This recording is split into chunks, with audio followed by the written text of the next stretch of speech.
Les enfants sont impulsifs. Hein? Souvent, les parents doivent les arrêter puis leur dire « Réfléchis là à ce que tu as fait. » Adultes, je pense que des fois, on est un peu comme eux. Pourtant, la parole de Dieu dit que notre succès repose dans des moments de réflexion.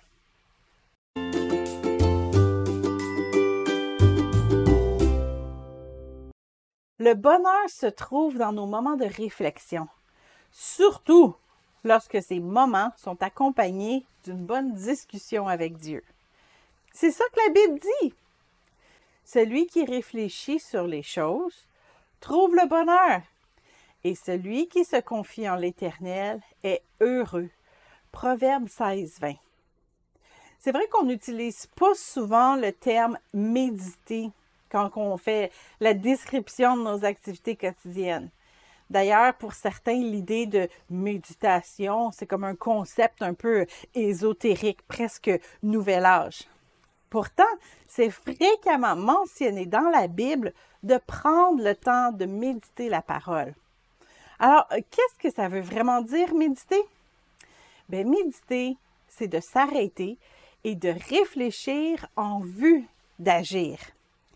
C'est de prendre le temps de s'imprégner d'une information, d'une vérité apprise dans la Bible, par exemple, jusqu'à ce que cette parole vienne changer notre comportement.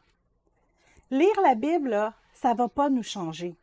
C'est en la méditant qu'elle devient utile. C'est en laissant la parole de Dieu rentrer profondément dans notre esprit jusqu'à ce que la parole nous amène à agir différemment. Si quelqu'un écoute la parole et ne la met pas en pratique, il est semblable à un homme qui regarde dans un miroir son visage naturel et qui, après s'être regardé, s'en va et oublie aussitôt quel il était. Mais celui qui aura plongé les regards dans la loi parfaite, la loi de la liberté, et qui aura persévéré, n'étant pas un auditeur oublieux, mais en se mettant à l'œuvre, celui-là sera heureux de son activité. Jacques 1, 23 à 25. On peut méditer les histoires de la Bible, par exemple, jusqu'à ce qu'on apprenne comment nous comporter dans nos situations personnelles. On peut méditer les promesses de Dieu.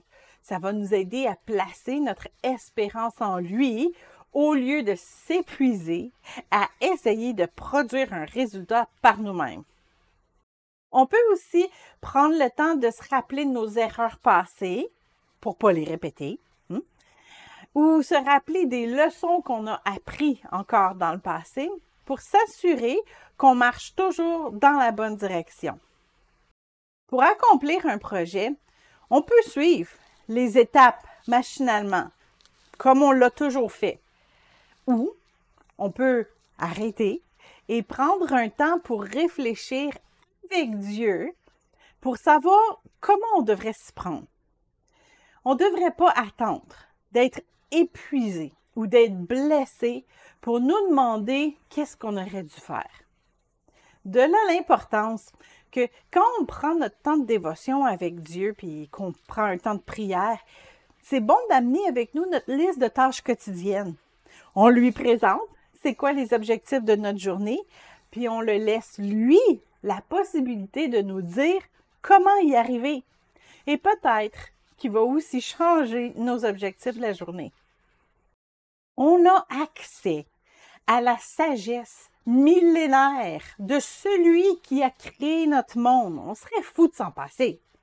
C'est d'ailleurs précisément ce que dit la parole. Celui qui a confiance dans son propre cœur est un insensé, mais celui qui marche dans la sagesse sera sauvé. Proverbe 28, 26. Laissons le Saint-Esprit nous corriger. La parole de Dieu n'est pas juste là pour nous réconforter ou pour nous faire plaisir. Parfois, la parole de Dieu est une réprimande, puis elle vient nous confronter dans ce qu'on fait. C'est ce qu'on voit dans 2 Timothée 3, 16. Il ne faut pas s'obstiner dans notre direction, mais il faut toujours être capable de garder un cœur humble et malléable.